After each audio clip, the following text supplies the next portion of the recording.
홈페이지에 올라온 월드 스탬프 랠리라고 이제 1년 동안에 게임이 이제 전 세계 몇 군데서 한 4군데서 여기서 벌어지는데 모두 다 도장을 받아오면 이제 1등상을 주겠다라고 하는데 이제 1등상은 사실 이전에는 알려주지는 않았어요.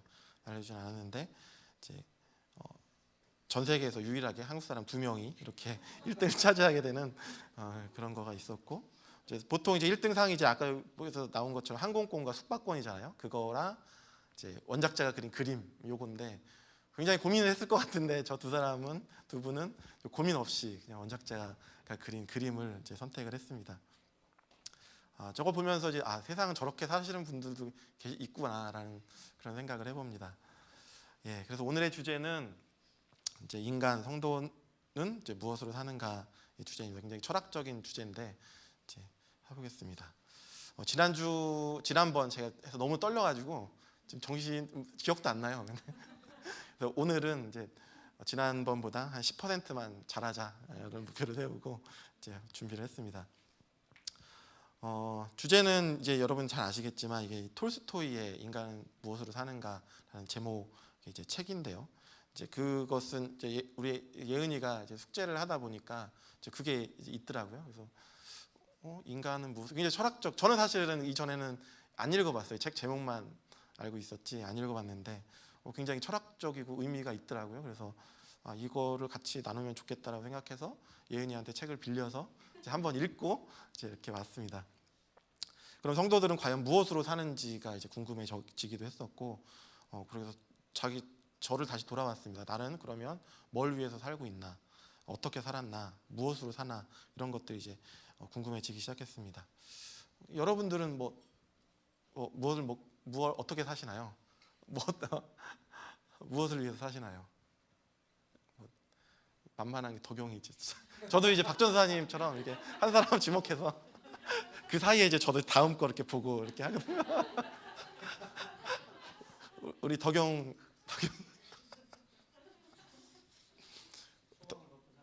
소망으로 먹고 삽니다. 이게 더 재밌는 대답을 기대했는데. 그래서 네. 그럼 우리가 살펴보도록 하겠습니다. 무엇으로 사는가라고 사실 돼 있으면 이 무엇으로라는 표현을 한번 가만히 생각해 보면 여러 가지 뜻이 있을 수가 있을 것 같아요. 그러니까 무엇에 의해서 사는가가 될 수도 있잖아요. 또 하나는 무엇을 위해서 사는가 또 될 수 있을 것 같아요. 뭐 다른 것보다 여러 가지가 있을 수도 있는데 이제 그렇게 돼 있습니다. 그래서 무엇에 의해서 사는가라고 하면 어떤 근원이겠죠. 근본, 원천, 나의 삶의 원천은 뭐고 나의 원동력은 뭔지 이런 것들을 이제 나타낼 때 그렇게 사용될 수 있을 것 같고, 무엇을 위해서 사는가라고 하면 말에서 나타나듯이 목적, 방향 이런 것을 뜻할 수가 있는 거죠. 어떤 분은 이제 뭐 진리를 추구할 수도 있고, 어떤 사람은 명예를 추구할 수도 있고, 어떤 분은 뭐 돈을 추구할 수도 있고, 뭐 이런 여러 가지가 있습니다. 그래서 무엇에 의해서 사는가, 무엇을 위해서 사는가 두 가지를 이제 우리가 생각해 볼 수가 있습니다. 여기 혹시 그 톨스토이 그 책 다 읽어보셨나요? 안 읽어보셨죠? 읽어보셨나요? 네, 그래서 얇은 거니까 그래서 제가 잠깐 그거를 이제 말씀을 드릴게요. 뭐 이거 그냥 읽어도 되는데 그래서 제가 한번 그냥 말씀드릴게요. 한 남자가 이제 알몸으로 이제 한겨울 추운 겨울에 교회 담벼락에서 이제 구두쇠공인 발음하기 어려운데 세면을 굉장히 어려워요. 세면을 만나게 됩니다. 근데 그 세면은 마트료나라는 아내와 책을 던져버리고 싶었어요. 정말 이게 너무 어려워가지고 세면과 마트료나, 마트료나는 아내와 이제 허름한 농가에서 2층에서 이제 새들어 살고 있습니다. 그런데 이제 양가죽을 옷감을 사러 시장에 이제 가다가 이제 그 양가죽은 사지를 못하고 다시 이제 집으로 돌아오는 길에 그 교회 옆에 있는 알몸의 남자를 만나게 됩니다. 이제 이름도 모르죠. 그래서 맨 처음에는 외면을 하려고 했죠. 괜히 내가 갖고 있는 옷이나 이런 걸 뺏기면 어떨까, 아니면 내가 그 사람한테 해를 당하면 어떨까, 굉장히 두려운 마음에 맨 처음에 지나쳐 갔다가 양심에 의해서 내가 과연 뭐 대단한 부자가 될 거냐 이걸 외면을 해서 그래서 다시 돌아와서 그 분한테 이제 그 남자 알봄의 남자한테 자기 옷을 주고 이제 집으로 데리고 갑니다. 그러면서 하루하루 끼니 걱정을 해야 하는 집안 형편에 그것을 본 아내는 굉장히 신경질적인 반응을 보입니다. 그래서 집 밖으로 내쫓으려고 하죠. 하지만 남편 세묘는 말합니다. 마트료나 당신에게는 하나님이 없소라는 질문을 합니다. 그래서 아내가 거기서 이제 반응을 하는 거죠. 그래서 그 말을 들은 아내는 이제 마음을 좀 돌이켜서 그 남자를 이제 맞아들이게 됩니다. 그러면서 이제 우리는 너무나도 가난하게 사니까 우리는 남을 도와주고 사는데 왜 다른 사람은 아무도 우리를 도와주지 않는지 모르겠다라는 푸념과 함께 이제 그 알몸의 남자를 이제 대접을 하게 됩니다.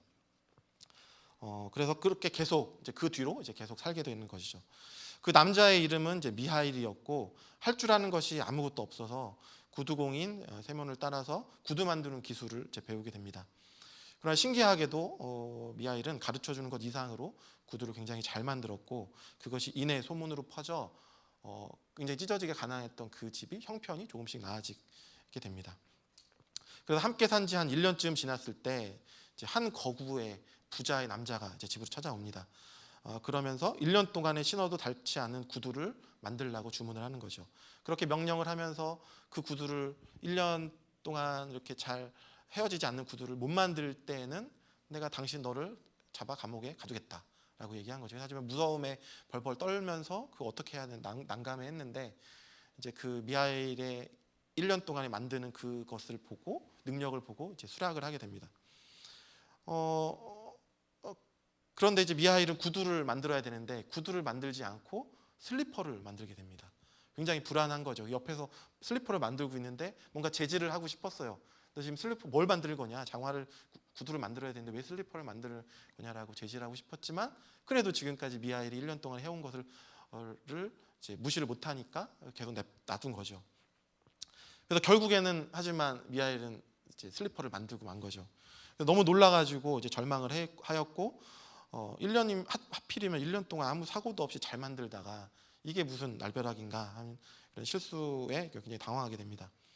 하지만 잠시 후에 이제 시중을 드는 아까 그 부자의 시중을 드는 집사가 오더니 주인 어른은 죽었고 마님의 명령으로 구두 대신에 죽은 사람에게 신기는 슬리퍼를 만들으라고 만들어 달라고 이제 하였습니다. 굉장히 이제 놀랐죠. 하지만 물어보진 않았죠. 그 이유를 물어보진 않았고 이제 그런 사건이 흘러갔으면 있은 후 이제 다시 또 5년이 흘러서 이제 6년이 되는 째 이제 두 번째 사건이 일어납니다. 6살 난 여자아이 쌍둥이와 어머니로 보이는 사람이 찾아와 구두를 만들어 달라고 이렇게 하는 거죠.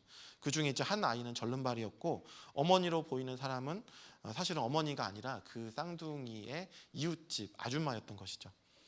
사연은 쌍둥이의 아버지가 이제 사고로 먼저 죽고 엄마도 아이를 낳고 얼마 안 돼서 죽어서 너무나도 가엾은 마음에 그 옆집 아주머니가 이제 물론 자기 아이도 있었지만 그 당시에 이제 젖을 물려 키우고 있었기 때문에 이제 그 아이를 같이 이제 물려서 이제 그 쌍둥이를 키우게 됩니다.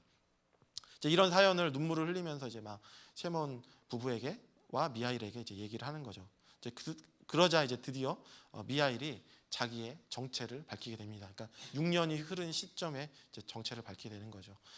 사실은 자기는 하나님의 명령을 수행하는 천사였는데 하나님의 명령이 어느 쌍둥이를 출산한 여인의 영혼을 거두라라는 그런 명령을 하셨습니다. 그런데 그 여인이 너무나도 불쌍해서 자기가 죽으면 남편도 죽었는데 자기마저도 죽으면 이 쌍둥이 이 아이는 어떻게 키워야 되나 그래서 미하일한테 이제 얘기를 했고 미하일이 너무나도 불쌍해서 하나님의 명령을 거역했던 거죠.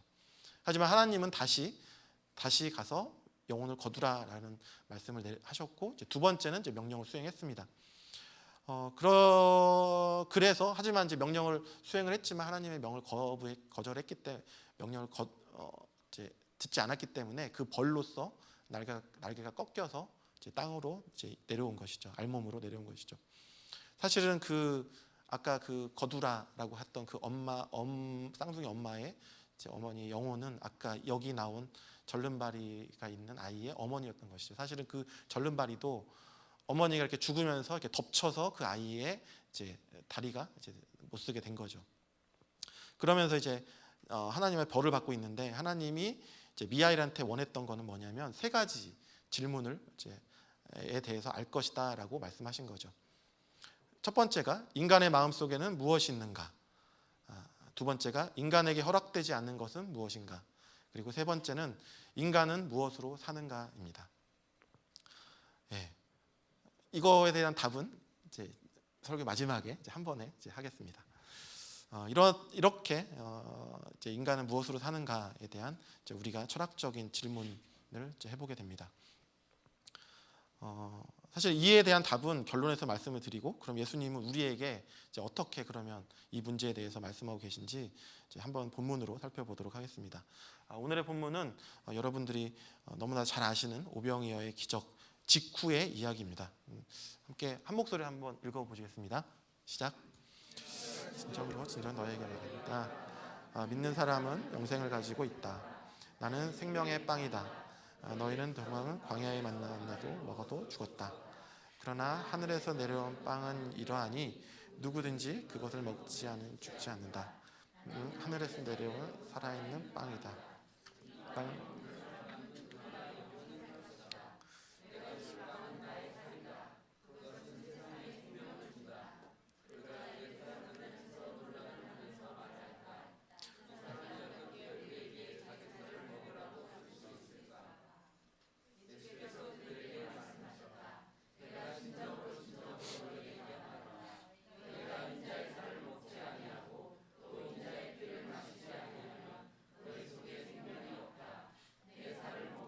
내 피를 마시는 사람.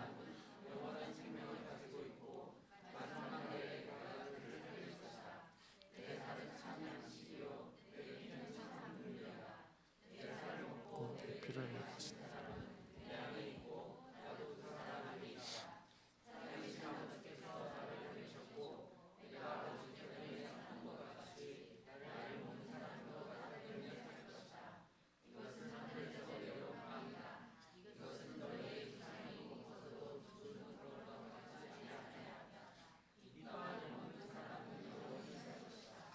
네, 아멘.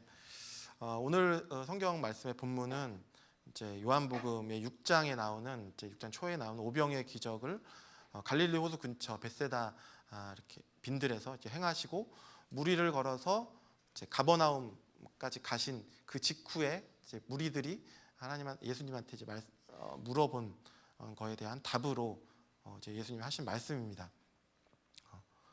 사람들이 이렇게 사실은 크게 모인 이유는 사실 두 가지였다라고 이제 우리가 추측을 할 수 있는데요.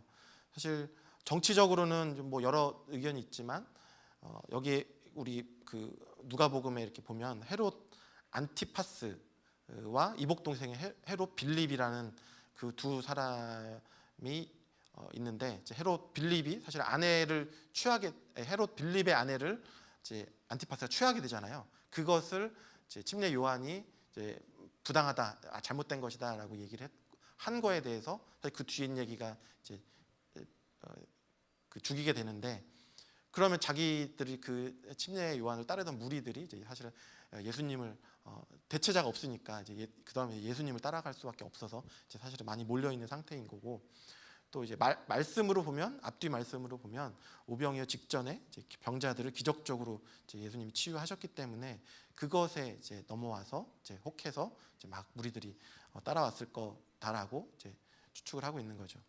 이것은 그러니까 어떻게 보면 자기 삶에서 한 번이 아니라 굉장히 여러 번의 기적을 이제 보려고 이렇게 예수님을 따라왔던 이제 이런 배경이었던 것입니다. 그럼 여기서 이제 본문의 말씀처럼 사실 우리가 빵에 대한 이제 먹는 거에 대한 이제 말씀을 하십니다. 그래서 사실 이 본문의 제목인 무엇으로 사는가에 대한 첫 번째 그 답이 한번 생각해 볼 답은 이제 빵입니다.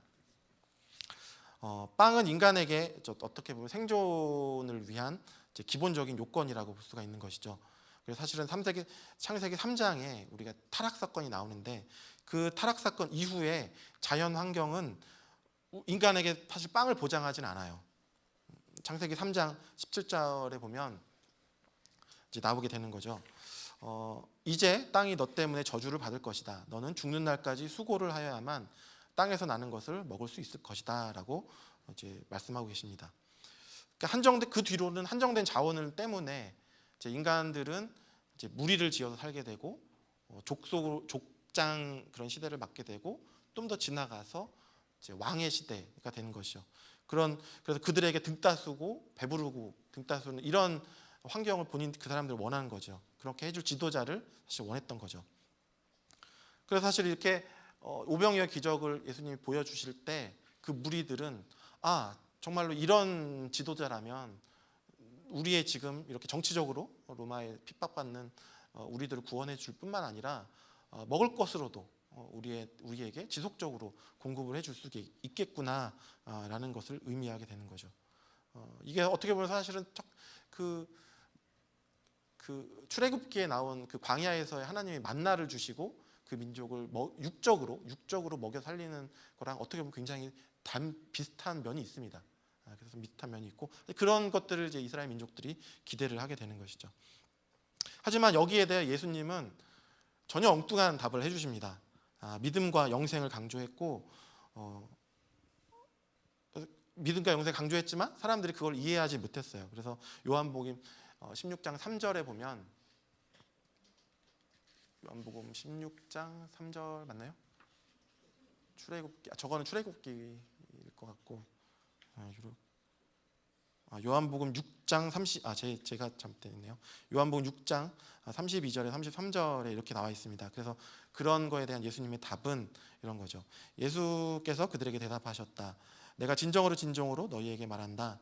하늘에서 너희에게 빵을 내려다 주신 이는 모세가 아니다. 하늘에서 참빵을 너희에게 주신 분은 내 아버지시다. 하나님의 빵은 하늘에서 내려와 세상에 생명을 주는 것이다 라고 얘기하고 있습니다. 사실 출애굽기에서도 굉장히 불평을 하잖아요. 이렇게 할 바에는 차라리 이집트에서 계속 배부르고 고기를 고기를 먹을 수 있는 이런 이집트가 더 좋을 건데 우리를 뭐 때문에 이렇게 데려와서 광야에서 이 고생을 하게 되냐고 이제 모세와 아론에게 이스라엘 민족들이 불평을 하게 되는 것이죠. 그래서 우리가 사는 것은 사실 어떻게 보면 모세의 만나를 통해서 육적인 필요를 채우는 것이 아니라는 것을 예수님께서 얘기하고 있는 것이죠. 우리가 육적으로만 살 게 아니라 하나님의 말씀으로 하나님 때문에 산다라고 얘기하고 있는 것입니다. 그래서 마태복음 4장 4절에 보면 이렇게 예수님께서 대답하십니다. 성경에 기록하기를 사람이 빵으로만 살 것이 아니라 하나님의 입에서 나오는 모든 말씀으로 살 것이다 라고 하였고 이어서 신명기 8장 3절에 보면 주님께서 당신을 낮추시고 굶기시다가 당신들도 알지 못하고 당신들의 조상도 알지 못하는 만나를 먹이셨는데 이것은 사람이 먹는 것으로만 사는 것이 아니라 주님의 입에서 나오는 모든 말씀으로 산다는 것을 당신들에게 알려주시려는 것이었습니다 라고 이렇게 되어 있습니다. 즉 하나님의 의도 자체는 만나에 있는 게 아니라는 거죠. 내가 누구냐, 그 만나를 너희에게 준 내가 누구냐를 말씀하고 계신다는 거죠. 하지만 우리는 본질을 보지 못하고 어떻게 보면 저기 달을 가리키면 달을 봐야 되는데 우리는 손가락만 보고 있는 그런 상황인 것이죠. 그 만나를만 계속 요구하는 그런 상황인 거죠. 하지만 예수님은 그런 기적의 음식인 만나도 결국 사람을 계속 살릴 수 없는 썩은 양식에 불과하다라고 얘기하시고 계십니다. 그래서 예수님은 그런 썩을 양식이 아니라 예수님은 자신이 하늘에서 내려온 양식이고 하늘에서 내려온 생명의 빵이고 사람들에게 꼭 필요한 영생에 이르는 양식이다라고 얘기하신 거죠. 그러면서 한 가지가 만나는 결국 사람을 영원히 살지 못하게 했잖아요. 아무리 만나를 먹었어도 영원히 살 수는 없는 거잖아요. 하지만 예수님이 오신 생명의 빵이신 예수님을 먹으면 영원히 살 수 있다라고 얘기하고 계십니다. 그러면 썩을 양식은 무엇이냐라고 한번 생각해 볼 필요가 있습니다.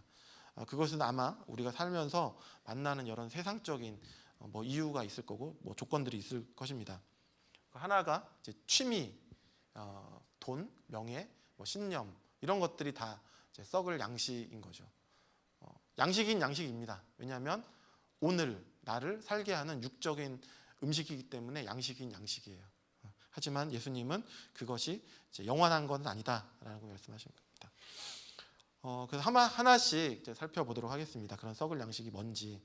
취미, 첫 번째 취미. 네, 취미입니다. 이 마음모기 영상에 봤던 두 젊은이들 있잖아요. 행복을 추구하는 그런 열정, 어떻게 보면 굉장히 대단하고 뭐 저도 사실 부럽습니다. 저 나이에 저렇게 할 수 있다는 것 자체가 굉장히 부러운데 그들에게는 사실 돈 문제가 아니었잖아요. 돈이 문제가 자기 노트북도 팔고 뭐도 팔아서 결국 비행기 표값 다 이렇게 된 거죠. 자신의 취미인 에반게리온, 이거 저희 사실 뭐 보셨나요? 이게 에반게리온이 뭔지는 모르겠고 하여튼 이렇게 뭐 로보트 막 이렇게 이러고 있는 것 같은데 보고 싶은 마음도 있었어요. 이거 때문에. 근데 1편을 봤는데 한번 무슨 내용인지 모르겠어요. 젊은 보신 분들은 이제 알 것 같아요. 벌써부터 늙었나 그래서 그런 기도 하고. 예, 그래서 이런 사람들은 삶의 원천이 되는 게 에반게리온 보시면 아시잖아요. 그런 에반게리온입니다. 그래서 뭐 다른 예로는 좀 더 뭐 쉽게 우리가 알 수 있는 뭐 골프가 될 수도 있고 뭐 여행, 뭐 여러 가지 뭐 쇼핑, 드라마 뭐 이렇게 뭐 있습니다.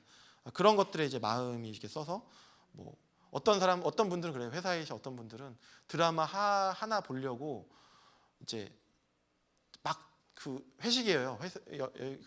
회사 회식인데 회식하다가 중간에 이제 나와가지고 시간 보니까 늦을 것 같아가지고 열심히 뛰어갔대요. 뛰어갔는데 갑자기 이제 회식이니까 술을 먹었겠죠. 술 먹었는데 뭐 열심히 뛰어가다가 갑자기 땅이 하늘로 올라왔다. 알고 보니 자기 넘어진 거죠. 넘어졌는데 그게 너무 보고 싶어가지고 그냥 막 달려갔대요. 달려갔는데 그래서 뭐 달려가서 저희는 이제 출입하려면 이렇게 태그가 있거든요. 그 태그를 또 그 마음에 너무 보고 싶은 마음에 택시에 놓고 내린 거죠. 놓고 내렸는데 그거 어떻게 이렇게 주소 또 없어요. 그래 택시가 저쪽에 이제 길에 서 있으니까 한 동탄에 사시는 분인데 한 도로 한 가운데를 또 가로질러 가가지고 마침 이제 차가 안 왔기에 망정이지 가서 이제 택시를 세우고 그 표를 사원증을 갖고 이제 또 집에 간 거죠. 집에 가니까 여기 뭐 까져 있고 뭐 난리 난 거죠. 그래서 그만큼 그 드라마가 재밌었다라는 거죠. 그렇게 이렇게 하시는 분도 있어요. 네, 두 번째는 이제 돈입니다. 돈이면 이제 썩을 양식. 사실 이런 양식이면 좀 많이 있었으면 좋겠는데, 그러니까 죽으면 사실 가지고 갈 수 없는 것인데도 불구하고 우리 인생의 목적을 돈 버는데 이제 쓰는 사람도 있습니다. 그 다음 슬라이드를 보시면 우리가 알고 이거 많이 보셨나요? 이분이 이제 래퍼인데요. 도끼라는 분인데 이분이 이제 보면은 저기 진열장에 이렇게 있잖아요. 저기 5만 원권으로 이만큼씩 다발로 쫙 진열해 놓고 있어요. 그리고 뭐 저 오른쪽 한시 방향에는 뭐 많은 신발들이 있고 등 뒤로는 뭐 시계 뭐 이렇게 막 있습니다. 자동차도 저기 보이는 자동차가 다 저분의 자동차입니다. 그러니까 저분은 아마 방송에서 나오셨을 것 같은데 방송에서도 돈을 버는 게 목적이다라고 얘기했었던 것 같아요. 근데 이제 우리가 그러면 한번 생각해 보세요. 돈 버는 게 그럼 나쁜 거냐? 나쁜 건 아니죠. 저분은 나름대로 신념은 있었어요. 자기가 어릴 때부터 자기가 돈을 버는 게 목적이었고 그것이 나쁜 건 아니고 헛짓을 하고 막 이렇게 속이고 막 뭐 착취하고 이런 게 아니라 자기의 능력으로 버는 거기 때문에 이제 그거에 대해서 당당하고 자기가 이렇게 진열하는 것도 이것도 굉장히 당당하게 진열을 합니다. 그래서 안티도 별로 없더라고요. 몇 번 이렇게 찾아보니까 그래서 굉장히 당당합니다. 하지만 아무리 자신의 힘으로 버는 것이다라고 할지라도 그 돈이 이제 선한 곳에 쓰이지 않으면 하나님 보시기에 아마 좋지는 않을 거다라는 생각을 해봅니다. 그리고 세 번째가 이제 명예와 신념으로 사시는 분들도 있는 거죠. 그래서 자신의 명예를 위해 사는 사람들, 사실 정치적으로 대표적으로는 정치인 분들일 것 같은데 예전에 이제 구한말 되면 이제 우리 민족 투사분들이 이제 그렇게 대표적으로 될 것 같고요. 그래서 올바른 정치인들이 사실 그렇게 많지 않다는 게 또 여기서 저희가 배우지 못하는 그런 단점입니다. 그래서 우리는 어떤 정치인이 누구나 다 99.9% 저분은 떨어질 거야라는 걸 우리는 알고 있어요. 근데 본인은 0.1%의 가능성을 100%라고 생각을 해서 그걸 자기 정치 신념으로 하고 막 이렇게 정치 활동을 합니다. 그런 거를 볼 때 이게 어떤 정치의 신념이나 그런 뭐 철학이나 이런 것들로 이렇게 한 사람이 이렇게 바이어스가 되면은 이렇게 정상적인 생각을 못한 수도 있겠다라는 이렇게 해봅니다. 그래서 요즘에 좀 이런 거가 이제 많이 이제 생각이 들죠. 이제 오늘도 좀 모 분이 이제 들어가셨고 해서 그렇습니다. 근데 사실 저희는 그래서 그 청소 우리 학생들도 많이 있어서 그런데 개인적으로 저는 백범일지를 한번 읽어보셨으면 좋을 것 같아요. 백범일지가 굉장히 내용이 좋거든요. 그 한 나라를 위해서 그 김구 선생님이 어릴 때부터 어떻게 성장을 했고 민족 투쟁을 했는지를 읽어보면 굉장히 좋은, 생각보다 굉장히 영화 같은 삶을 사셔서 백범일지 한번 읽어보셨으면 좋겠습니다. 좀 다른 얘기로 넘어갔는데, 이렇듯 우리는 이제 유무형의 빵을 위해서 혹은 빵으로 인해 살아가고 있습니다. 하지만 우리가 중요하고 소망해야 하는 것은 아까도 말씀드렸지만 그런 빵을 주신 하나님을 우리가 먼저 생각하고 그런 분이 하나님이다라는 것을 우리가 인정해야 된다는 것을 우리가 알 수 있습니다.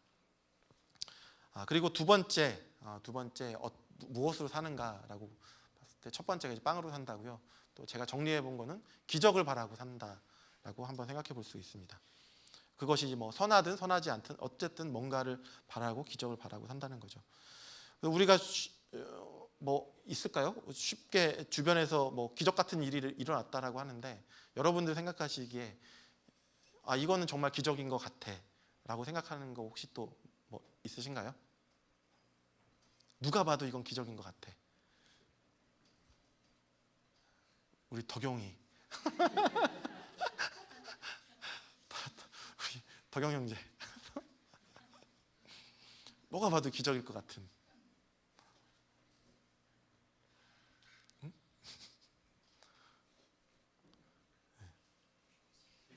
네? 이게 설교하는데 답을 얘기해 버리면 좀 진행하기 굉장히 힘듭니다. 그래서 저는 이렇게 생각을 해요. 저는 로또라고 생각을 합니다. 만약에 주변에 누군가가 로또 뭐 6등, 7등 이런 거 말고요. 1등이라고 되면 그 확률이 뭐 300 뭐 몇십만 분의 뭐 1인가요? 뭐 그렇게 돼 있잖아요. 그거 오면 정말 기적 같은 일일 것 같아요. 사실은 근데 그런 기적들이 생각해 보면은 일주일에 한 서너 명씩은 나오는데 그런 기적이 왜 우리한테 안 일어나는지는 모르겠지만 하여튼 그거 여튼 기적일 것 같아요. 그 정도면 기적일 것 같아요. 그래서 로또 이야기를 잠깐 해보면 몇 년 다른 나라는 사실 몇 천억 뭐 있어요. 근데 사실 우리나라니까 이제 사실 느낌이 몇 천억 받았다라고 해서 느낌은 안 오고 이제 우리 한번 잠깐 봤어요. 인터넷 찾아보니까 현재 로또는 747회가 진행 중이고 최고 당첨액은 19회 차인 2003년 4월 12일 407억입니다. 407억이에요. 이게 한 분이 받아가셨어요. 근데 저도 기억나는 게 이 당시 저도 샀어요 한번. 대학원 생활에서 그 당시가 지금은 로또 하나가 1,000원인가요? 그런데 그 당시에는 아마 2,000원이었을 거예요. 그래서 저쪽 낙성대 신림동 저쪽에 구민은행 가가지고 5,000원, 6,000원어치인가 샀을 것 같아요. 했던 걸로 기억을 합니다. 그리고 최소 1등이 4억을 받으신 분이 1등이에요. 그래서 굉장히 4억을 받으신 분이 1등 407억 받으신 분을 보면 이제 속이 쓰리겠죠. 똑같은 1등인데. 그런데 사실 이런 것들이 뭐 기적 같은 일이긴 한데 왜냐하면 그 광야에서 이스라엘 민족들이 만나 기적 같은 거를 항상 살았고 오병이어도 그 사람들이 그 이스라엘 사람들이 보기에 유대인들이 보기에 기적 같은 일이잖아요.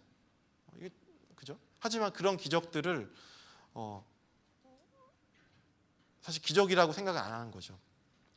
말로가 좋지 않아요. 그래서 뭐 여러분 다 아시겠지만 로또 1등 되신 분들 중에 이제 한 분이 이제 다음 슬라이드를 보면 좀 작긴 한데 잠깐 읽어 보시면 2016년 작년이죠. 7월에 712회차 1등을 당첨되신 분인데 그분이 이제 이분도 어렵게 사신 거예요. 어렵게 사시는데 47억, 40 몇 억인가 당첨이 됐고 그것을 때문에 이제 주변에 어렵게 사시는 자기 형제나 뭐 때문에 분란이 돼서 다 집이 이제 흥박산되고 어머니도 이제 돌보지 않고 그래서 어머니가 이제 1인 피켓 시위를 들고 이제 아들이 외면했다. 그래서 한동안 이슈화가 됐던 페륜 아들로 이렇게 나와 있습니다.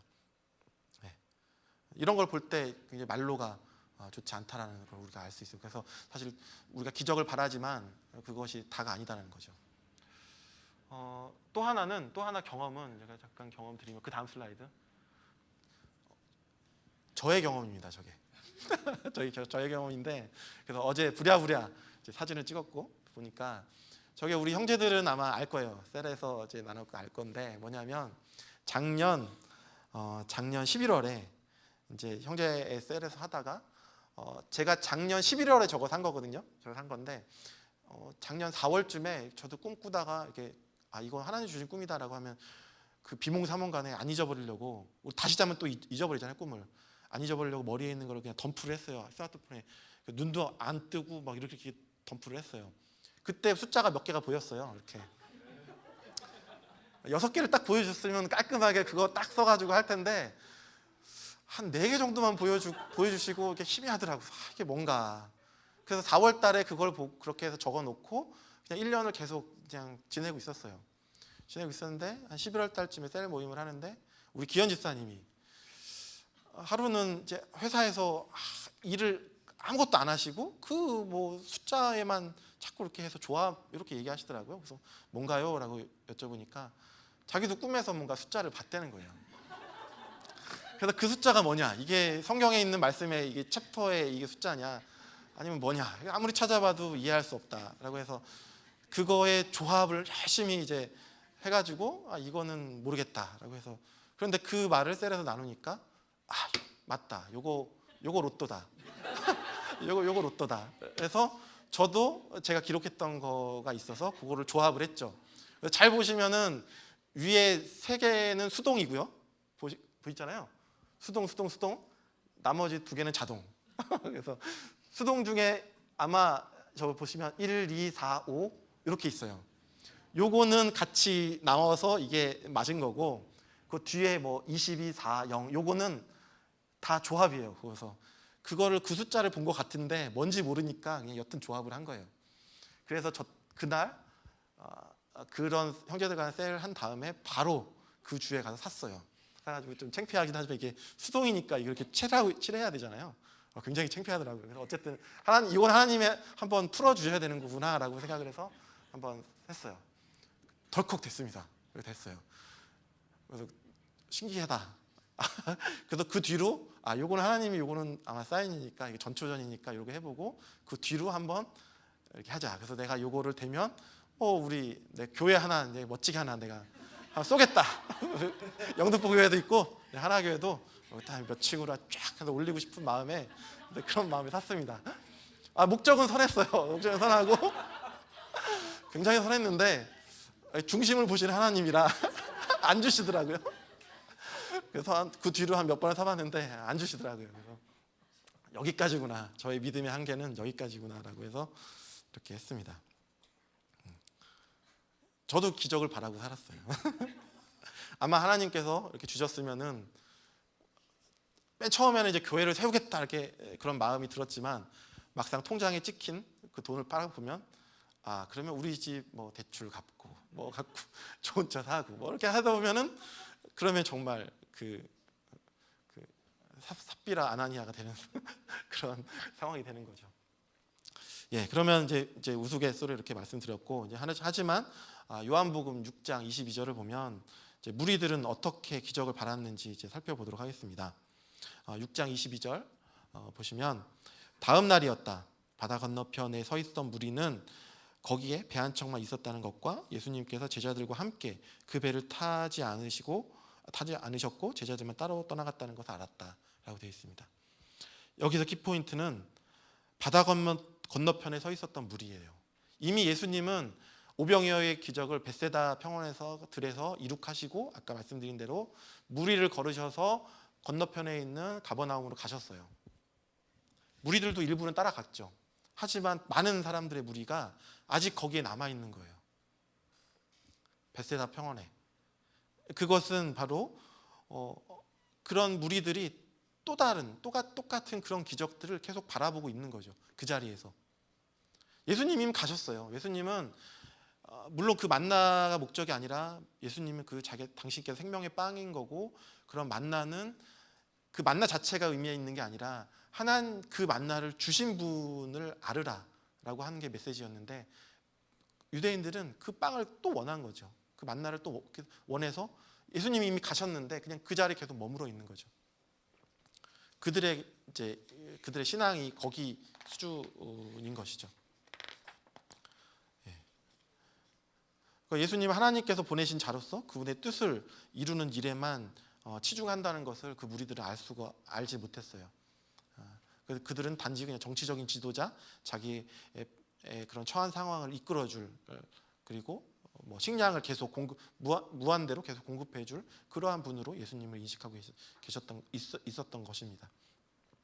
그래서 여기서의 메시지는 현 상태에 머무르지 말고, 사실은 우리가 잠깐 생각해 보면 거기에서 머물러 있는 사람들은 그냥 그대로 끝냈을 거예요. 하지만 예수님은 요한복음에서 나온 것처럼 그 뒤로 6장의 오병이어의 기적 이후로 많은 기적을 행합니다. 마지막에는 당신께서 부활하시는 것까지 기적을 보여주셔요.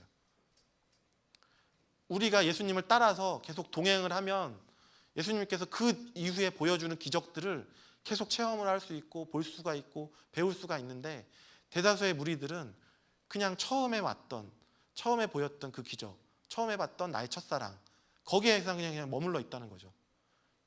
그러면 예수님의 어떤 분인지를 알 수가 없는 거예요. 사실 세상적인 교훈도 사실 이 정도 수준은 얘기하고 있어요. 세상적인 교훈도 저희 이 말은 이제 셀에서도 나눴는데, 실패는 사실은 넘어지는 것이 아니라 넘어진 곳에 머무른다는 게 실패입니다. 그렇죠? 대부분의 무리들은 예수님을 따르지 않고 자신들에게 한번 보여준 그 기적에 머물러 있었습니다. 그래서 한 가지 목표, 즉 예수님을 알아가는 것으로 우리가 정했으면 그 목적에 도달할 때까지 끊임없이 자기 자신과 싸우며 목표를 향해 달려나가야 됩니다. 그게 이제 빌립보서 3장 13절과 14절에 나온 말씀입니다. 한번 같이 읽어볼까요? 시작. 형제자매 여러분, 나는 아직 그것을 붙들었다고 생각하지 않습니다. 내가 하는 일은 오직 한 가지입니다. 뒤에 있는 것은 잊어버리고 앞에 있는 것을 향하여 내밀면서 그리스도 예수 안에서 하나님께서 위로부터 부르신 그 부르심의 상을 받으려고 목표점을 향해 걷습니다. 우리가 말씀처럼 선한 상을 받기 위해 열심히 일하는 것, 사실 그건 나쁜 건 아니잖아요. 우리가 목표를 위해서 마치 이제 교회 안에서도 우리가 마치 목표를 갖고 하나님께 상 받으려고 막 열심히 일하는 거를 여기 계시는 분들은 아니지만 생활형을 끼고 보시는 분이 있어요. 저희 직분 받으려고 그렇게 하는 거다, 아니면 뭐 이렇게 드러나려고 하는 거다라고 그런 게 있는데, 그런 게 아닌 거죠. 하나님은 그거에 우리의 부족함을 알고 연약함을 알고 끝까지 계속 달리기를 하는 그것을 하나님께서 바라는 것이죠. 그래서 자기를 돌봐야 되고, 자기가 어떤 현재 위치에 있고 내가 부족한 것을 뭔지를 알아서 전략적으로, 사실 어떻게 보면 전략적이라는 말이 좀 나쁘긴 할 수도 있는데, 하나님이 원하시는 거, 그것을 잘 이뤄나가는 거, 그것이 가장 좋은 선한 것이다라고 하는 거죠. 참고로 저희 그 부서에서 이제 부서가 많이 바뀌고 그랬어요. 그래서 저희 부서장인 이제 상무님도 작년 말에 이제 쉽게 말하면 잘렸다는 거죠. 잘려서 재계약을 못 하시고 나가시게 된 거죠.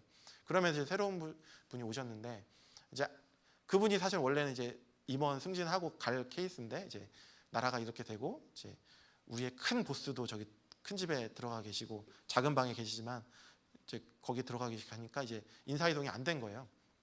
안 됐는데 하루는 얘기를 하시더라고요. 자기의 삶은 상을 받기 위해서 이렇게 살았다라고 하더라고요.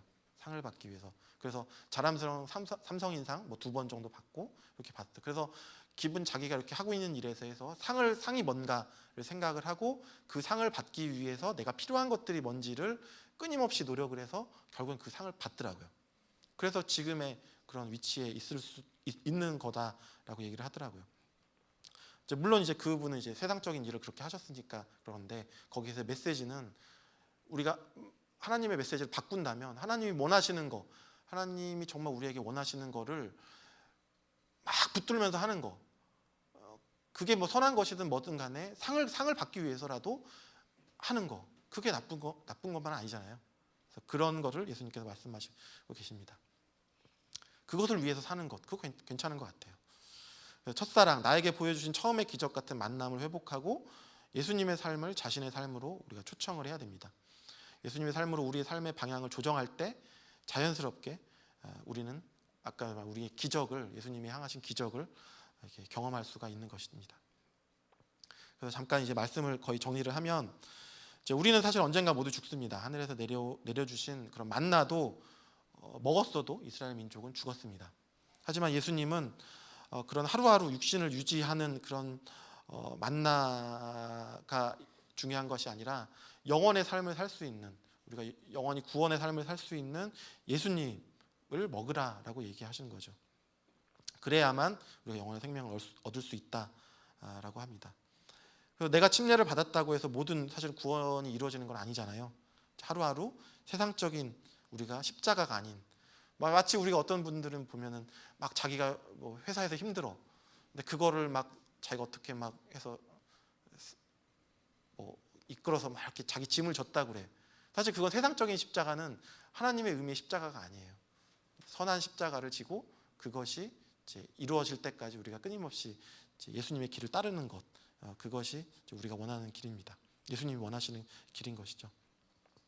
그래서 우리에게 필요한 것은 당장 먹을 양식이기도 하지만 가장 중요한 양식은 하늘에서 내려오신 빵이신 예수님입니다.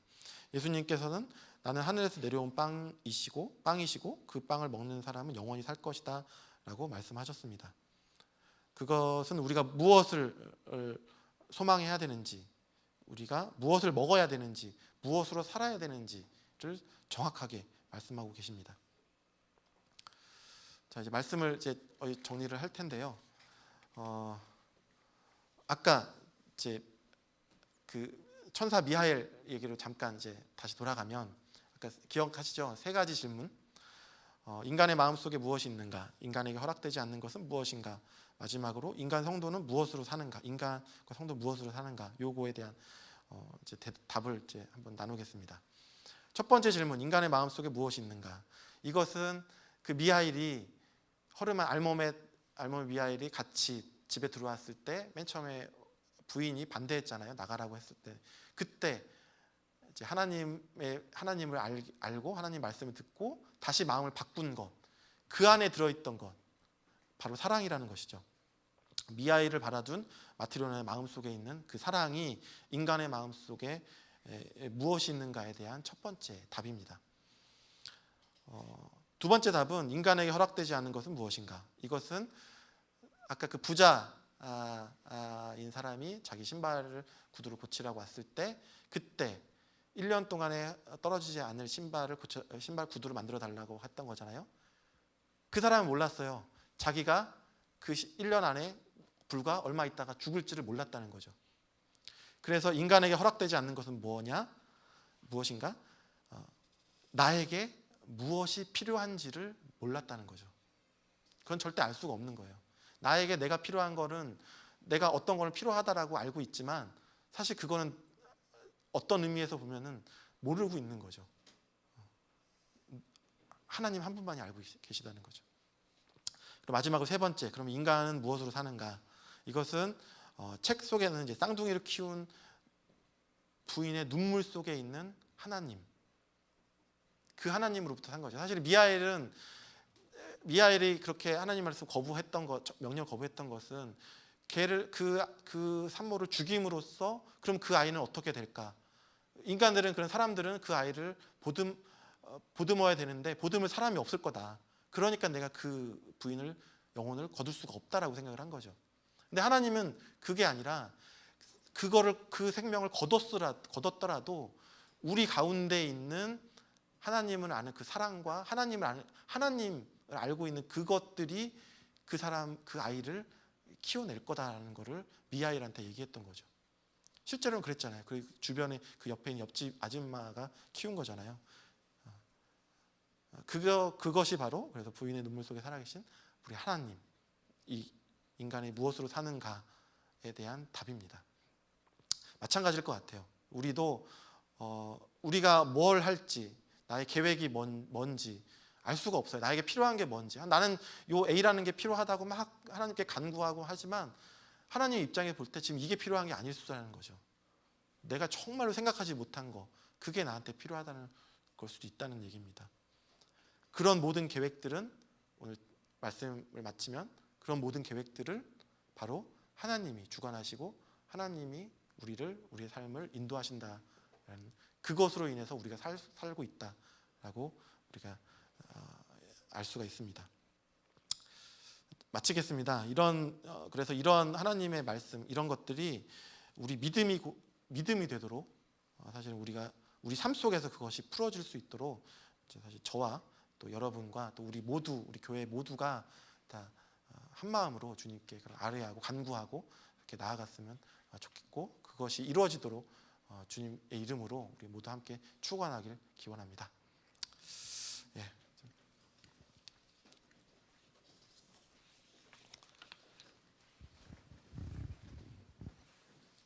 마치는 기도를 하고, 그리고 남은 시간은 이제 교회를 위한 기도의 시간으로 이제 하도록 하겠습니다.